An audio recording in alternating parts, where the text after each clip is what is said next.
فيا عجبا كيف يعصى الإله فيا عجبا كيف يعصى الإله أم كيف يجحده الجاحد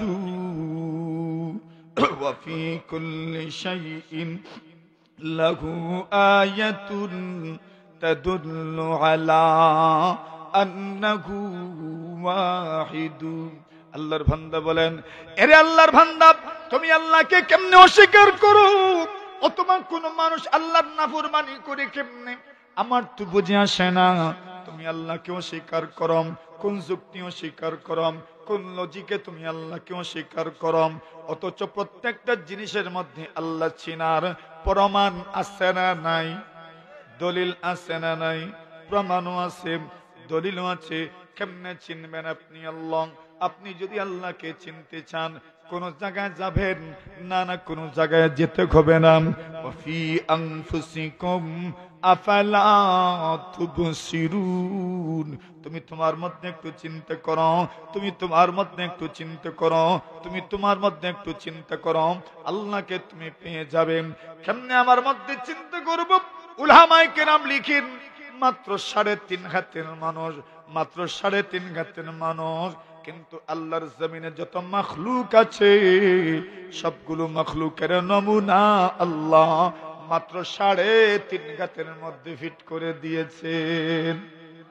কয়াত মাথুন না আপনারা, যার যে রাতে নিজে কয়াত আর লম্বা মানুষের হাতে মাফলে 2 বার হইবেন, ঠিক না বেঠিক? কিন্তু নিজের হাতে 3.5 হাত। ওই 3.5 হাতের মধ্যে সারা দুনিয়াতে যত মাখলুক আছে সব মাখলুকের নমুনা পাওয়া যায়। কেমনে পাওয়া যায়? এই দুনিয়াতে আসমান আছে, দুনিয়াতে জমিন আছে। আল্লাহর বান্দা বলেন, তোমার শরীরে আসমান আছে। জোরে কই, আপনার শরীরে আসমান আছে। কি আছে? আসমান আছে। আপনার শরীরে আসমান আছে। কেমনে আসমান আছে? আল্লাহর বান্দা বলেন, তোমার মাথাটাই হইল আসমান। সুবহানাল্লাহ বলেন। আমার মাথাটা কি ভাই? আসমানের মতো। এই মাথা থেকে সবকিছু পরিচালিত হয়, আসমান থেকেই সবকিছু পরিচালিত হয়। আল্লাহ তাআলা আসমান থেকে সবকিছু পরিচালিত করেন, সবকিছু পরিচালনা করেন আসমান থেকে। ফেরেশতারা সেখান থেকে সবকিছু নিয়ে আসেন।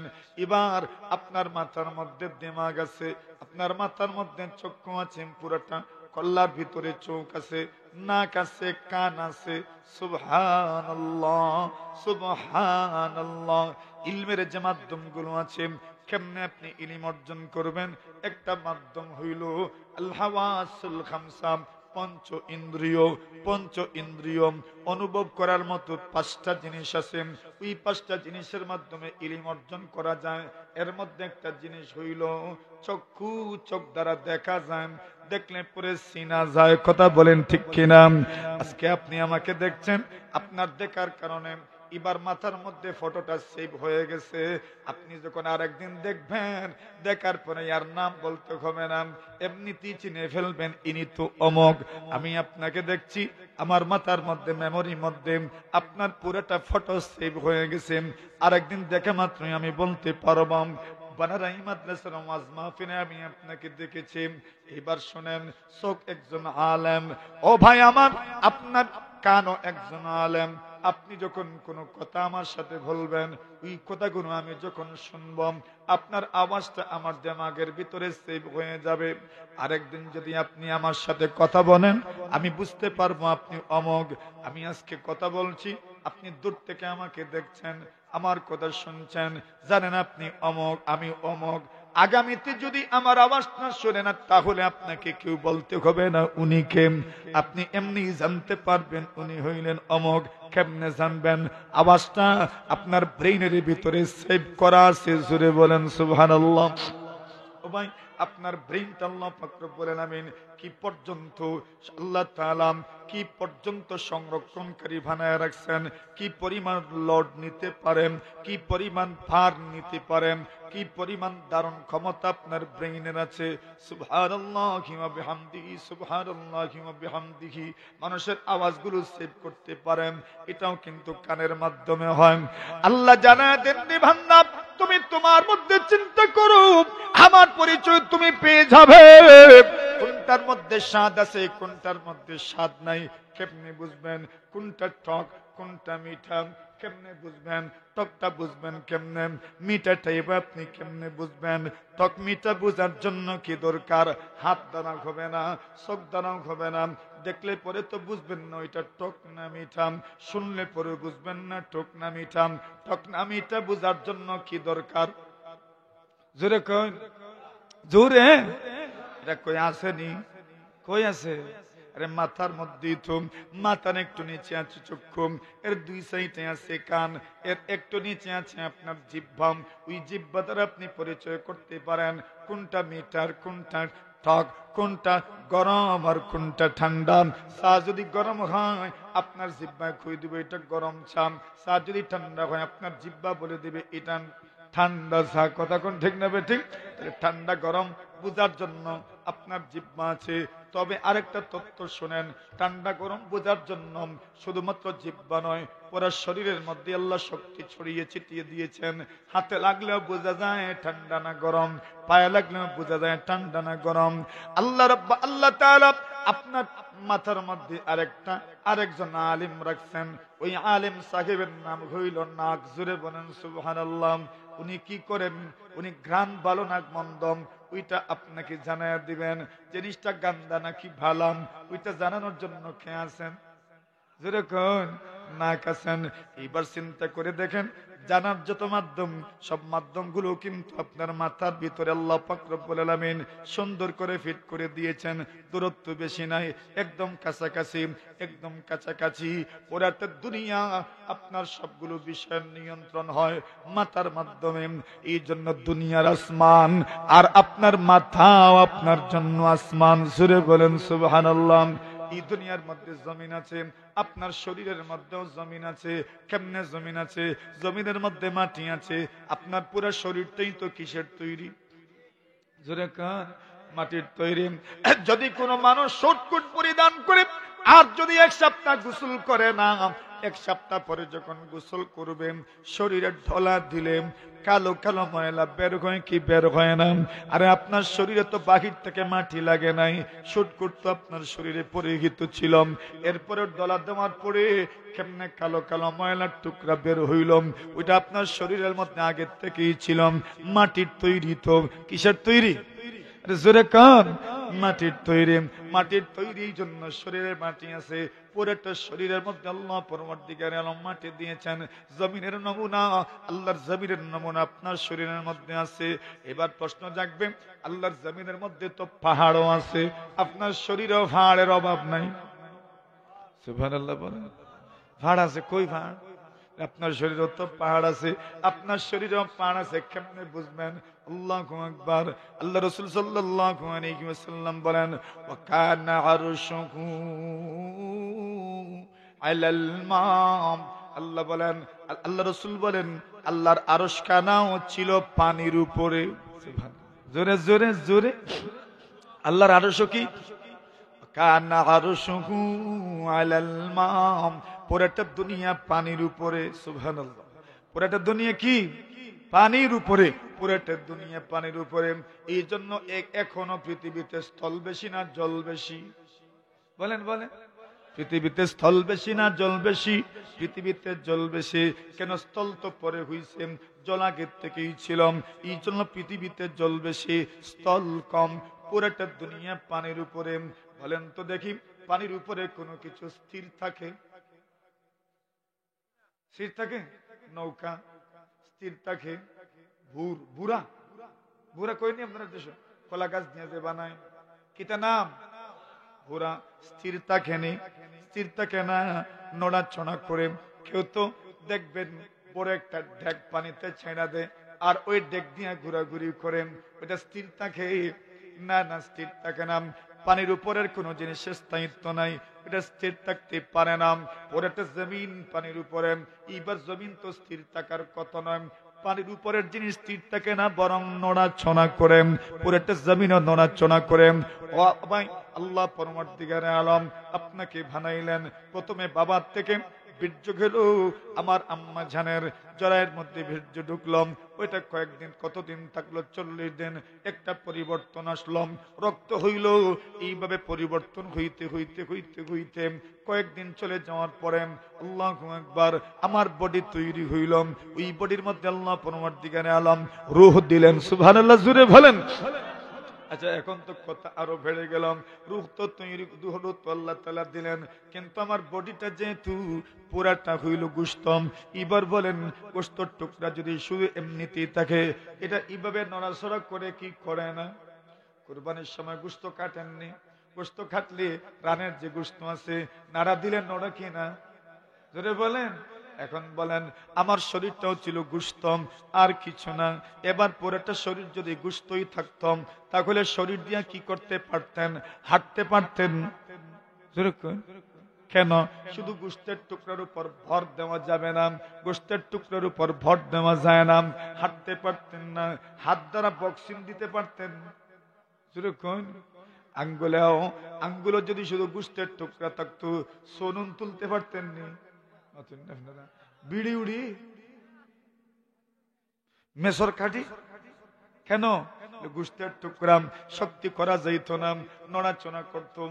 আল্লাহ পরমার্থিকারে আলম বলেন, জমিনও এইরকম নড়াচড়া করে জমিন স্থির করতে পারে না। কেন? পুরোটা জমিন হইল পানির উপরে।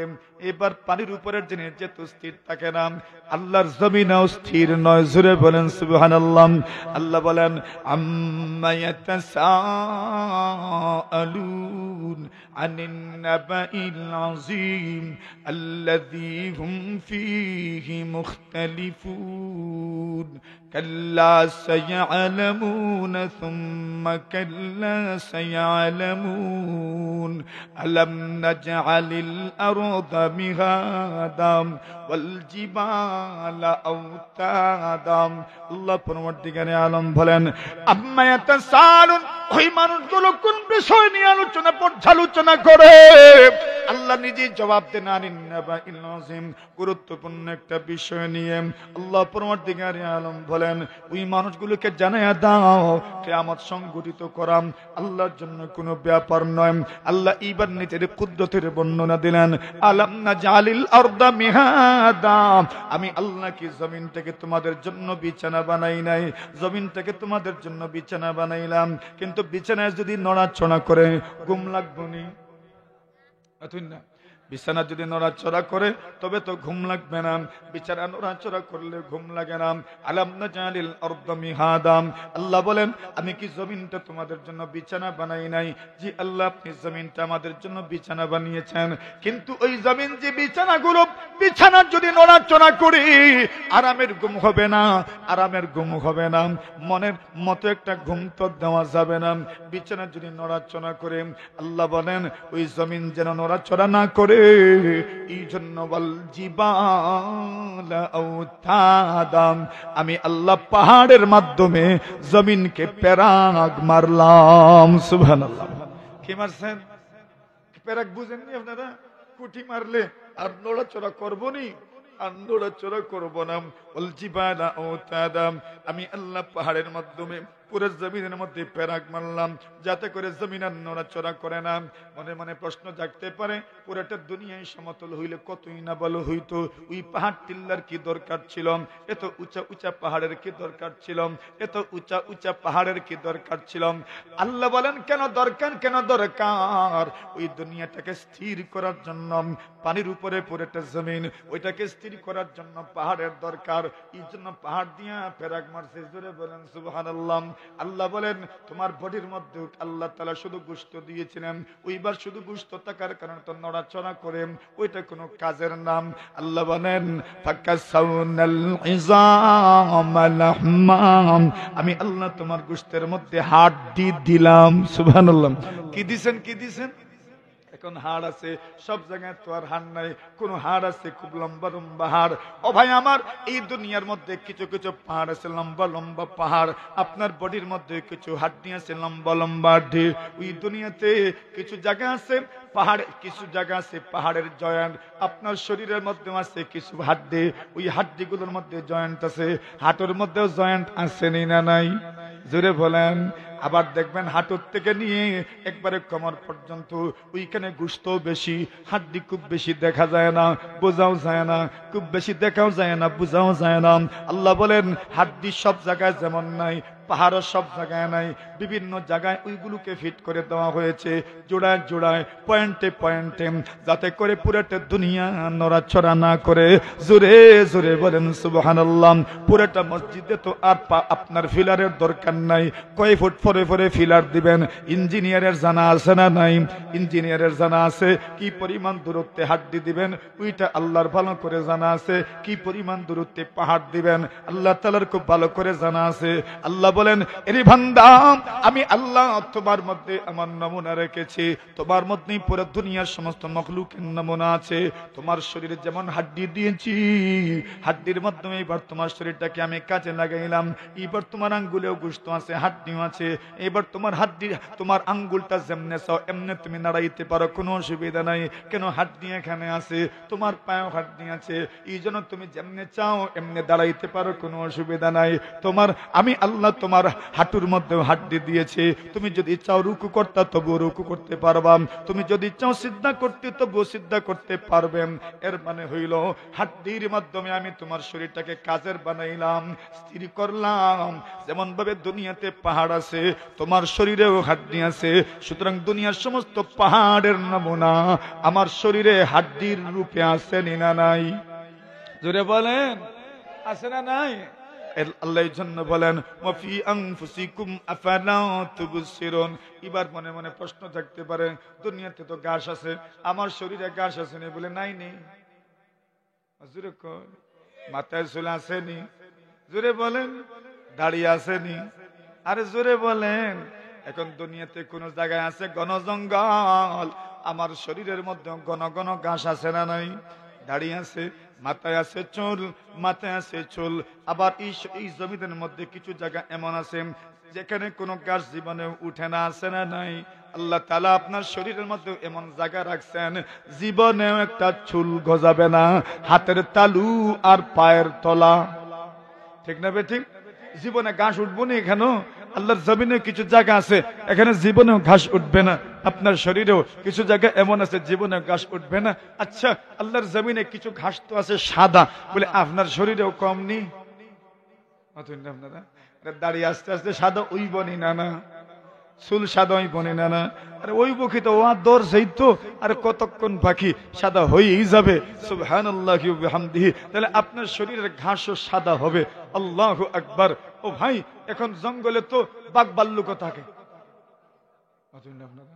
আরে দুনিয়ার জঙ্গলে বাঘ ভাল্লুক আছে না নাই? আমার শরীরে যে জঙ্গল আছে এখানেও বাঘ ভাল্লুক আছে, বাঘ ভাল্লুক আসেনি? বলে আসেনি মানে আসেই তো, উকোন আসেনি? আপনারা এটা বাঘের চাইতে কম মনে হয়, আরো বেশি।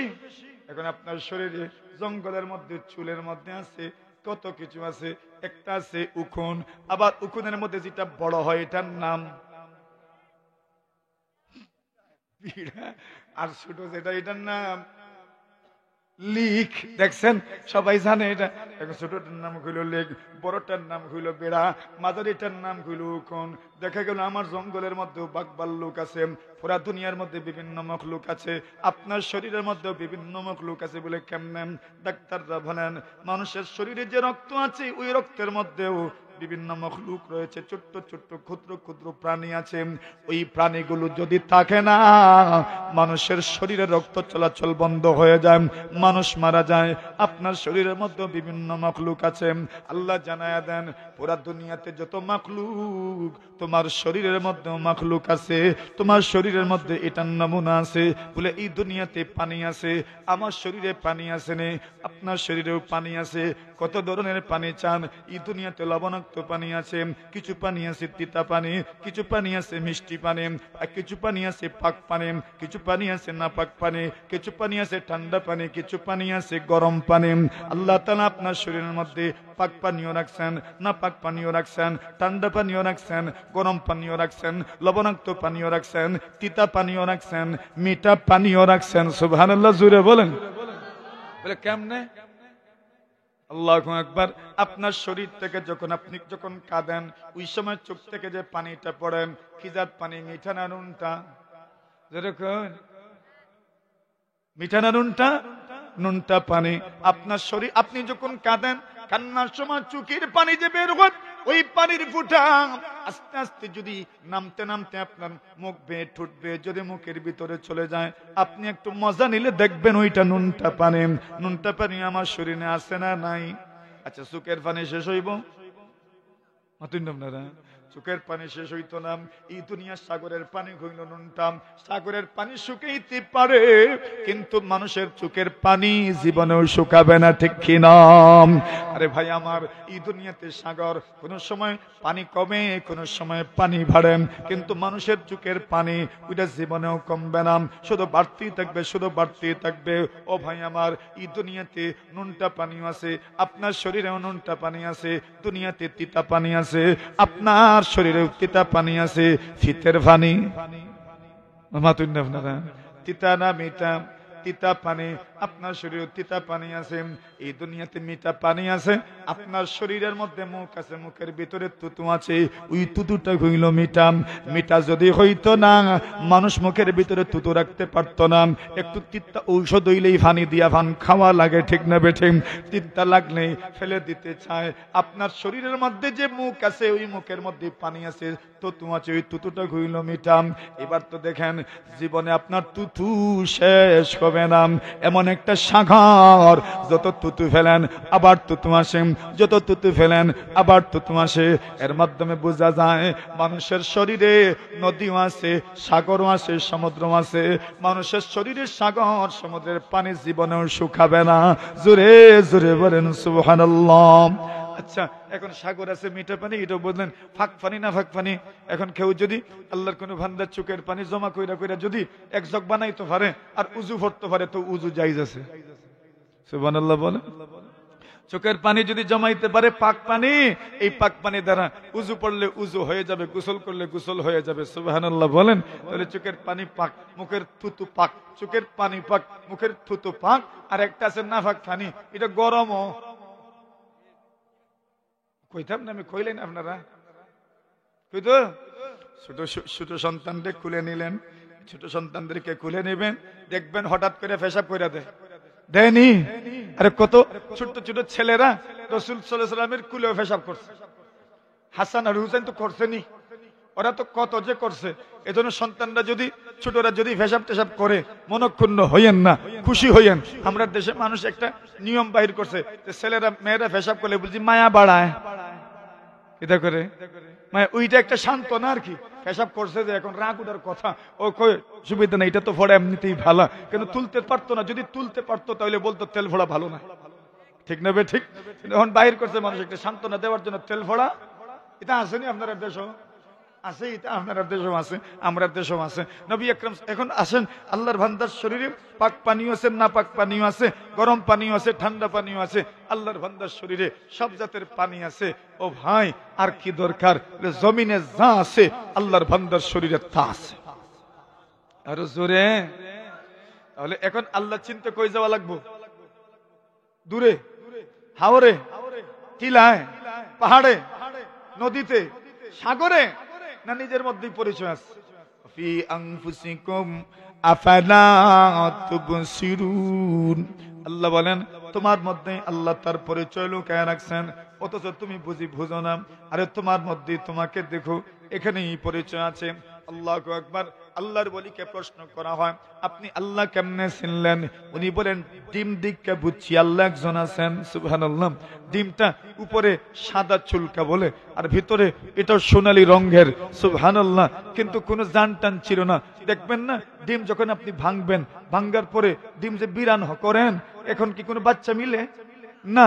কিন্তু ওই মুরগির নিচে কয়েকদিন রাখলে হরে কি বের হয়? কোন ছিদ্র হইছে না। আরে ছিদ্রহীন ডিমের ভিতরে বাচ্চা দিল কে? জোরে বলেন, কে দিছেন? হযরত ইমাম আহমদ বিন হাম্বল বলেন, ওইটা দেখে আমি আমার আল্লাহর পরিচয় পাইছি। জোরে বলেন সুবহানাল্লাহ। বলে আরেকজনকে প্রশ্ন করলেন, আপনি আল্লাহ চিনলেন কেমনে? আল্লাহর পরিচয় আপনি কেমনে পাইলেন? আল্লাহর বান্দা বলেন, কেমনে পাইলাম?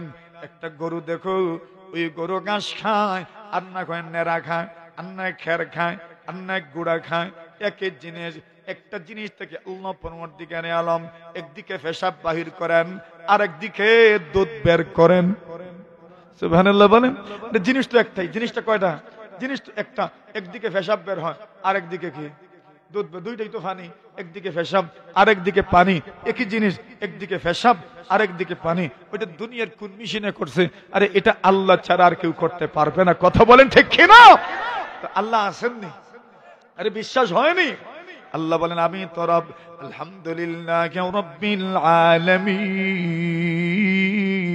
তুমি বলো সমস্ত প্রশংসা আল্লাহর। আল্লাহর বান্দা বলেন, আল্লাহ কে রে? আল্লাহর বান্দা পরিচয় দেয়, রব্বিল আলামিন, যিনি হচ্ছেন বিশ্ব জগতের প্রতিপালক। আল্লাহর উপর ঈমান আপনাকে প্রথমে বিশ্বাস করতে হবে। লালন পালনকারী কে বলেন? এবার আল্লাহ তাআলা জিজ্ঞাসা করেন, আচ্ছা তুমি যে আমাকে লালন পালনকারী বলো, এরপরে তুমি আমাকে ভুলো কেন? কি জবাব দিবেন বলেন? আরে আমরা তো আল্লাহকে লালন পালনকারী মানি, এরপরে ভুলেন কেমনে আল্লাহরে? কোন তাসিল ইলাহা ওয়া আনতা তুযকিরু হুব্বাহু হাদা লামরি ফিল কিয়াসি বাদিউ লাউ কানা হুব্বুকা সাদিকান লা আতা'তাহু ইন্নাল মুহিব্বা লিমান ইউহিব্বু মুতিউ। আল্লাহর বান্দা বলেন, তুমি আল্লাহর নাফরমানি করবা, আবার তুমি দাবি করবা তুমি আল্লাহকে ভালোবাসো, আল্লাহকে মহব্বত করো। এটা জীবনেও হইতে পারে না, জীবনেও হতে পারে না। দাবি করবেন মহব্বত করেন, আবার আপনি নাফরমানি করবেন, এটা হইতেই পারে না। কেন? দুনিয়ার নিয়ম হলো যে যাকে মহব্বত করে সে তার কথা মানে। কথা বলেন, যে যাকে মহব্বত করে সে তার কথা মানে। এখন আল্লাহকে আপনি ভুললেন কেমনে? কম আল্লাহ তো সব দেন, আপনারা এটাও স্বীকার করেন, তো ভুলেন কেন? আল্লাহ বলেন, ইয়া আইয়ুহাল ইনসান মা গাররাকা বিরাব্বিকাল কারীম। আল্লাহ বলেন, ওরে মানুষ, তুমি বানারাইয়ের হও আর যে কোন জায়গার হও, আল্লাহ সারা দুনিয়ার মানুষকে সম্বোধন করে বলছেন, ইয়া আইয়ুহাল ইনসান। মানুষকে সম্মান দিয়ে আল্লাহ ডাকছেন, ওরে সম্মানী মানুষ, মা গাররাকা বিরাব্বিকাল কারীম, তোমার রহিম, তোমার করিম, তোমার দয়ালু রবকে তুমি কেমনে ভুলে গেলে? কেমনে তুমি ভুলে গেলে? কেমনে তুমি ভুলে গেলে? আল্লাহ থেকে তোমাকে কোন জিনিস দুকায় ফেললাম? আল্লাহর এক বান্দা জবাব দিছেন, বড় বলি জবাব দিছেন, কাররানি কারামুল করিম। আল্লাহ প্রশ্ন করেছেন, ওরে বানারাইয়ের মানুষ, তুমি আল্লাহ থেকে দুকায় পড়লা কেমনে? আল্লাহ তাআলা থেকে তুমি কেমনে দুকায় পড়ে গেলে? আল্লাহকে তুমি কেমনে ভুলে গেলে? আল্লাহর বান্দা আমাদের পক্ষ থেকে জবাব দিয়েছেন, কাররানি কারামুল করিম, দয়াবান আল্লাহর দয়ার কারণে আল্লাহকে ভুলে গেছি। সুবহানাল্লাহ। কিসের কারণে? এ বুঝছেন নি আমার কথা? কি আল্লাহর বান্দা জবাব দিয়েছেন, দয়াময় আল্লাহর দয়ার কারণে ভুলে গেছি। সুবহানাল্লাহ। আল্লাহ যদি টান দিতেন আর ধরতেন, যদি আর কদমে কদমে যদি আল্লাহ শাস্তির সম্মুখীন করতেন, তাহলে জীবনে আল্লাহরে ভুলতাম না। কথা বলেন ঠিক না বেঠিক? আল্লাহর বান্দা জবাব দিছে, কাররানি কারামুল করিম, দয়ালু আল্লাহর দয়া, দয়ালু আল্লাহর মেঘের বাণীর কারণে আল্লাহ থেকে আমরা দুঃখায় পড়ে গেছি। মনে করেছি আল্লাহ মনে হয় ধরবেন না, মনে করেছি আল্লাহ মনে হয় পাকড়াও করবেন না। আল্লাহ বলেন, কে বলছে তোমাকে আমি পাকড়াও করব না? ইন্না রাব্বাকা লাবিল মিরসাদ। আল্লাহ উৎ পেতে বসে আছেন, আল্লাহ উৎ পেতে বসে আছেন। কোন মানুষ যদি উৎপাত নিয়ে বইয়া থাকে, তাহলে যারে ধরা তারে ধরিয়েই লাইব, ঠিক না বেঠিক? আল্লাহ বলেন, ইন্না রাব্বাকা লাবিল মিরসাদ, আল্লাহ উৎপেতে বসে আছেন। তুমি মনে করে আল্লাহ দেখেন না? আলাম ইয়ালাম বিআন্নাল্লাহা ইয়ারাম, আল্লাহ বলেন মানুষ কি জানে না আল্লাহ যে দেখেন, ওইটা কি মানুষ জানে না? আল্লাহ তো সব দেখেন। তুমি বাবা মনে হয় আল্লাহ তাআলা দেখেন না? না না, আল্লাহ দেখেন। এমন কিছু নেই যা আল্লাহ দেখেন না। আল্লাহ পরওয়ারদিগারে আলম বলেন মানুষ কি মনে করে আমি আল্লাহ তাকে এমনিতেই ছেড়ে দিয়েছি। ওয়া উমলি লাহুম ইন্না কাইদি মাতিন, আল্লাহ বলেন আমি তাদেরকে ঢিল দেই, আমি তাদেরকে ছাড় দেই, আমি তাদেরকে ছাড় দেই। ও ভানারের ভাই আমার, বাবা আমার, বোন আমার, মা আমার, শুনো গো, আল্লাহ তাআলা আমাকে জানায় দিয়েছেন আমি তোমাকে পদে পদে ধরি না, আমি তোমাকে পদে পদে পাকনাও করি না। কেন জানো নি? ও উমলি লাহুম, আমি মানুষকে ছাড় দেই, মানুষকে ছাড় দেই, মানুষকে ছাড় দেই। গরু দীর্ঘা দেননি মাঝে মাঝে, কইন গরু দীর্ঘা দেননি মাঝে মাঝে, ছাগল দীর্ঘা দেননি মাঝে মাঝে। রশি যদি লম্বা থাকেন একটু একটু সারেন, একটু একটু সারেন, একটু একটু সারেন। ছাগলে মনে করে, গরুয়ে মনে করে, মহিষে মনে করে এমনিতেই ছেড়ে দিচ্ছেন মনে হয় আমারে, কিন্তু বর্ডারে যখন যায়, লিমিট যখন ক্রস করে, তখন কিন্তু মালিক টান দিয়ে জুড়ে বলেন ঠিক কিনা? ও ভাই, আল্লাহ পরওয়ারদিগারে আলম বলেন ও উমলি লাহুম ইন্না কাইদি মাতিন, আমি মানুষকে ছাড় দেই, একটু একটু দিল দেই, তবে মনে রেখো ইন্না কাইদি মাতিন, যখন ধরব ধরার মতো ধরব। ইন্না বাতশা রাব্বিকা লাশাদীদ, আল্লাহর পাকড়াও বড় মজবুত, আল্লাহর পাকড়াও বড় শক্ত, ধরলে আর ছাড়বেন, জোরে কর, ধরলে আর ছাড়বেন এক সময় যখন আপনি বলবেন আমি তওবা করলাম। সুবহানাল্লাহ বলেন, আমি কি করলাম? তওবা করলাম। তওবা করবেন, সাথে সাথে আল্লাহ ছাইড়া দিবেন। সুবহানাল্লাহ। নতুবা সার নাই। সানাস্তাদরিজুহুম মিন হাইসু লা ইয়ালামুন, আল্লাহ বলেন আমি তাদেরকে অচিরেই ছাড় দিব, ঢিল দিব, কিন্তু এক সময় আমি আল্লাহ তাদেরকে নিয়ন্ত্রণ করব, আমি আযাবও দিব। তবে আযাব এটাই শেষ নয়। ওয়ালা নুযিকান্নাহুম মিনাল আযাবিল আদনা দুনাল আযাবিল আকবার লাআল্লাহুম ইয়ারজিউন, আল্লাহ বলেন ছোট ছোট আযাব দিব, বড়গুলো নয়, যেন তারা ফিরে আসে। কি করে? জোরে বলেন না, ফিরে যেন আসে। বড় বড় আযাব দিব না, ছোটগুলো দিব যেন ফিরে আসে। তো আল্লাহর উপর ঈমানের প্রথম হলো আল্লাহকে কি মানতে হবে? রব। বলেন কি মানতে হবে? রব। 2 নম্বর, একমাত্র ইবাদতের উপযুক্ত মানতে হবে কারে? বলেন বলেন বলেন, কারে মানতে হবে? একমাত্র ইবাদতের উপযুক্ত কে? আল্লাহ। এটা হলো 2 নম্বর। 3 নম্বর হইল ঈমান বিল্লাহ, আল্লাহর উপরে ঈমান আনার 3 নম্বর বিষয় হইল আল্লাহর সমস্ত নাম, এটাকে বিশ্বাস করতে হবে। সমস্ত নামের উপর আপনাকে ঈমান আনতে হবে, মানতে হবে আল্লাহর নামের সাথে কেউ শরীক নাই। সুবহানাল্লাহ। 4 নম্বর, মানতে হবে আল্লাহর গুণের সাথে কেউ কি নাই। জোরে কোন, আল্লাহর গুণের সাথে কেউ কি নাই? আল্লাহর গুণ হইল আর রহমান, আল্লাহ রহমান। 2 নম্বর গুণ হইল আর রহিম, আল্লাহ রহমান, রহিম, রাজ্জাক, গফফার, কাহার। এইভাবে আল্লাহর 99টা গুণবাচক নাম আছে। সুবহানাল্লাহ বলেন। আল্লাহর গুণের সাথে কেউ কি নাই? বলেন না জোরে, আরো জোরে। আল্লাহর গুণের সাথে কেউ কি নাই? শরীক নাই। আল্লাহর রব, এখানেও আল্লাহর সাথে কেউ শরীক নাই। আল্লাহ তাআলা রব, কেউ শরীক নাই। আল্লাহ একমাত্র মাবুদ, কেউ শরীক নাই। 2 নম্বর, আল্লাহর নামের ক্ষেত্রে আল্লাহ এক, অভিন্ন, অনন্য, আল্লাহর সাথে কোনো শরীক নাই। আল্লাহর গুণের সাথে কেউ শরীক নাই। এই সাইডটা যদি কেউ মেনে নেয়, পরিপূর্ণ ঈমানদার। জোরে বলেন। ঈমান বিল্লাহ পাওয়া গেল, আল্লাহর উপর তার ঈমান পাওয়া গেল। আমানতু বিল্লাহি ওয়া মালাইকাতিহি। ঈমান বিল্লাহর পরে আল্লাহর ফেরেশতাদের উপর ঈমান আনা। কার উপর ঈমান আনা? ফেরেশতা আসেননি? কতজন? হিসাব আছে, আদম শুমারি হয়, হিসাবও মিলে, আচ্ছা লামসামি হুক মিলে, কিন্তু ফেরেশতা শুমারি নাই। কি পরিমাণ ফেরেশতা আছেন? বলছেন বাইতুল মামুরে প্রত্যেক রাতে দিনে সুবহানাল্লাহ 70,000 ফেরেশতা তাওয়াফ করে। এর আর সিরিয়াল আর জীবনে হইতো না। কম না বেশি? কম না বেশি? বেশি হিসাব নেই। আমানতু বিল্লাহি ওয়া মালাইকাতিহি ওয়া কুতুবিহি, সমস্ত কিতাবের উপর ঈমান আনলাম। ওয়া রুসুলিহি, আদম নবী থেকে মুহাম্মদ রাসূল পর্যন্ত সমস্ত রাসূলদের উপর ঈমান আনতে হবে। সুবহানাল্লাহ বলেন।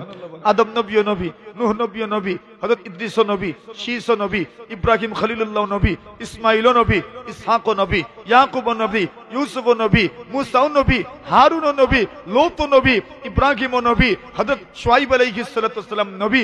এইভাবে বলতে বলতে বলতে বলতে বলতে বলবেন হযরত ঈসাও নবী, মুহাম্মদুর রাসূলুল্লাহ নবিয়ুল্লাহ, মানবেন। আল্লাহ বলছেন তুমি ঈমানদার। ওয়াল কদরি খাইরিহি ওয়া শাররিহি মিনাল্লাহি তাআলা, তাকদীরের ভালো মন্দ বলেন না কার থেকে হয়?